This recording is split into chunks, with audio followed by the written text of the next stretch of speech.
back to another episode of Cooking with Dr. Dewey Stevens. The fall season has begun, and it makes me crave sort of those stick-to-your-rib type dishes. So today we're going to be doing a pot roast, but this ain't your mother's pot roast.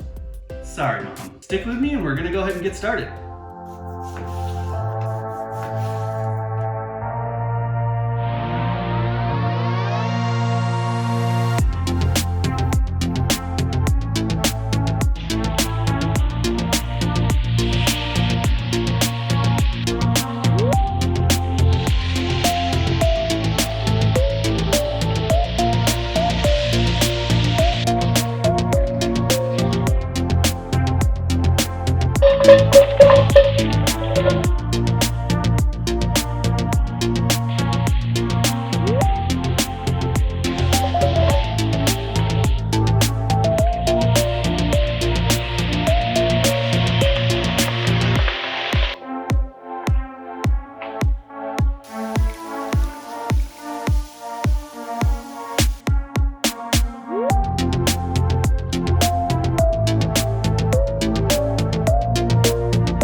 Alright everyone, that wraps up this episode.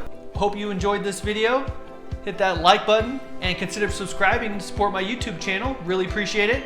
Stay tuned next week. We're going to be making bolognese with rotini. I want to thank everyone for watching. See you next time.